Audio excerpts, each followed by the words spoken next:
यसू दे जलाली और फतेहमंद नाम से तमाम सुनने वालों को मुबशर परवेज़ का सलाम। मेरे अजीज़ों, अज असी खुदा दे कलाम चो सिखांगे कि गुनाहगार दी दुआ भी गुनाह गिनी जाती है। बेशक बहुत सारे लोग गुनाह च जिंदगी गुजारदे होया कहंदे ने खुदावंद गंदे गलौने दिल तेरे लैके हजूर च आया। मेरे अजीज़ों, खुदा दा कलाम कहंदा है खुदा गुनाहगार नाल प्यार करदा है, गुनाह नाल प्यार नहीं करता। बेशक कलाम च लिखा है गुनाह दी मजदूरी मौत है। अगर इंसान गुनाह च जिंदगी गुजारी जाए, और जिस तरह ईसाया की किताब च लिखा है कि बंदा 100 साल का होके लड़का 100 साल का होके मरेगा, तो जिहड़ा गुनाहगार 100 साल का हो जाए गुनाह च मर जाए मलाऊ ने लानती है, क्योंकि उन्हें 100 साल तो खुदा ने उन्होंने दिते ने, पर 100 साल च अपने आप को बदलिया नहीं। अज दे खुदा दे कलाम च असीं सिखांगे वाइज की किताब दे 8 बाब की मैं 12 और 13 आयत पढ़ांगा। लिखा खुदा दे कलाम जिस तरह, अगरचे गुनाहगार 100 बार बुराई करे और उसकी उम्र दराज हो, तो भी मैं यकीन जानता हूं कि उन्हीं का भला होगा जो खुदा तरस है और उसके हजूर कांपते हैं। लेकिन गुनाहगार का भला कभी ना होगा, ना वो अपने दिनों को साए की मानत बढ़ाएगा, इसलिए कि वह खुदा के हजूर कांपता नहीं। खुदावंद की जिंदगी बस कलाम पर उसकी खास बरकत हो। सो मेरे अजीजों, जी तलावत मैं पढ़ी है खुदा दे कलाम चो वाइज की किताब ਉਹਦੇ 8 ਬਾਬ ਦੀ 12 और 13 आयत। और खुदा दा बंदा वाइज कहता है कि अगरचे गुनाहगार 100 बार बुराई करता रहे, ਉਹਦੀ उम्र भी लंबी हो जाए। और लोग कहते हैं फलाने बंदे की उम्र बड़ी लंबी होंदी है, हो गई है, यानी कि ਉਹਦੀ हरे किन्ना कुछ चंगा है। पर खुदा दा कलाम कहता 100 बार बुराई करे, उम्र भी ਉਹਦੀ लंबी हो जाए। और खुदा दा बंदा वाइज कहता है फिर भी मैं यकीन जानता हूं कि उन्हीं का भला होगा जो खुदा तरस है और उसके हजूर कांपते हैं। लेकिन गुनाहगार का भला कभी नहीं होगा, क्योंकि गुनाहगार खुदा दे हजूर च डरदा को नहीं, कमदा को नहीं।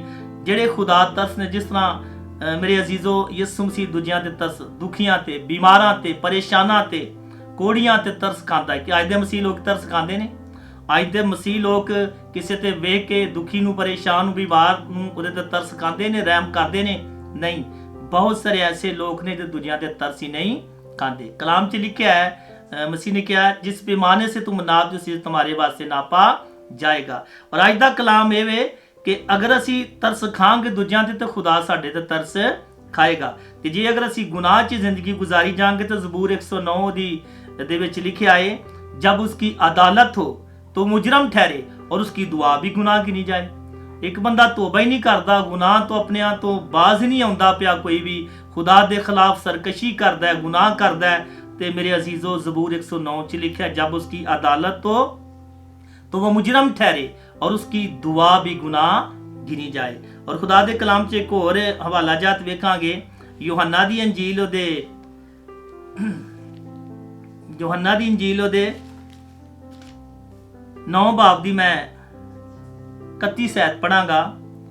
हम जानते हैं कि खुदा गुनाहगार की नहीं सुनता, लेकिन अगर कोई खुदा परस्त हो और उसकी मर्जी पर चले तो वो उसकी सुनता है।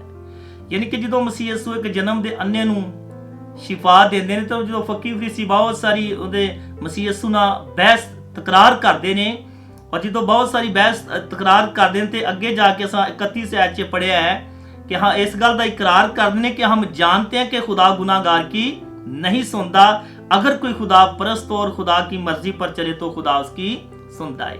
यकीनन जिस तरह खुदा दे कलाम च लिखा है कि रासबाज की दुआ में बहुत असर होता है। एलिया हमारा हम तबीयत इंसान था कि खुदा दे बंदे मर्दे खुदा एलिया ने दुआ मंगी, आसमान बंद हो गया। फिर उन्हें दुआ मंगी और आसमान खुल गया, और आसमान तो मींह बरसिया और जमीन के उत्ते पैदावार हुई। अज भी इस तरह होंदा है। यकीनन रासबाज की दुआ च बहुत असर होंदा है। जिहड़ा रासबाजी की जिंदगी गुजारदा है, खुदा दी जरूर सुनता है। और खुदा दे कलाम च लिखिया गुनाहगार दी दुआ भी गुनाह गुनी जाती है। अगर असी 100 बार बुराई करते रहिए और साड़ी उम्र भी दराज हो जाए, तो अज दे कलाम की जिहड़ी तलावत मैं वाइज की किताब दे 8 बाब की 12 और 13 आयत पढ़ी है कि अगर च गुनाहगार 100 बार बुराई करे और उम्र भी लंबी हो जाए, तो फिर भी वाइज कहता मैं यकीन जानना वा उहदा ही भला होएगा जिहड़े खुदा तरस ने।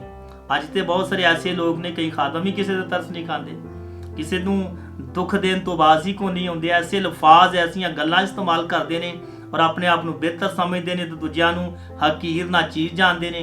ਹਾਲਾਂਕਿ ਕਲਾਮ 'ਚ ਲਿਖਿਆ ਹੈ ਇੱਜ਼ਤ ਦੇ ਤਵਾਰ ਤੋਂ ਆਪਣੇ ਤੋਂ ਦੂਜੇ ਨੂੰ ਅਫਜ਼ਲ ਬਿਹਤਰ ਸਮਝੋ।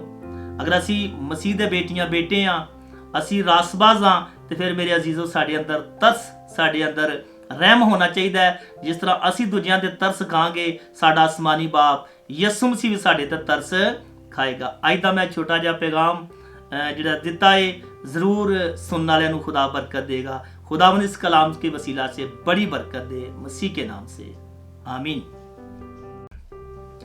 मुंदी चापलोसी दिल दे कोड़े ने,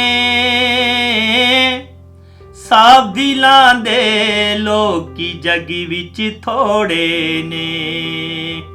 हो साफ दिलां दे लोकी जगी विच थोड़े ने।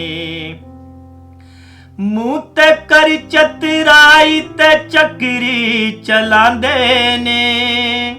हो मूंह तो कर चतराई ते चक्री चलांदे ने। भाई पाइयां ते वेखो जुल्म कमांदे ने। हो भाई पाइयां ते वेखो जुल्म कमांदे ने। जुल्म दी हद मुकाई ते पे वछोड़े ने। साफ दिलां दे लोकी जगी विच थोड़े ने। हथ च फड़ कलाम सलीब ना चाहिए। हो हथ च फड़ कलाम सलीब ना चाहिए। कर मगरूरी फिर दे शान बढ़ाइए। हो कर मगरूरी फिर दे शान बढ़ाइए। धन दौलत ते माल नशे दे लोरे ने। साफ दिलां दे लोकी जगी विच थोड़े ने। मुंह तो करन सताइस दिलां विच दूरी है। हो मुंह तो करन सताइस दिलां विच दूरी है। दूर ना तो रहिंदी पाक हजूरी है। हो दूर ना तो रहिंदी पाक हजूरी है। नाल शैतान दे ना रिश्ते जोड़े ने। साफ दिलां ते लोकी जगी विच थोड़े ने। हथ च फड़ कलाम सुलाना रख देने। हो हथ च फड़ कलाम सुलाना रख देने। बेटे बनन खुदा दे जुबानी दस देने। हो बेटे बनन खुदा दे जुबानी दस देने। आजिज खिदमत छड़ बने शाह जोरे ने। साफ दिलां दे लोकी जगी विच थोड़े ने। मुंदी चापलोसी दिल दे कोड़े ने।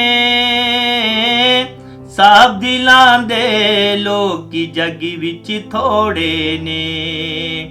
हो साफ दिलां दे लोकी जगी विच थोड़े ने।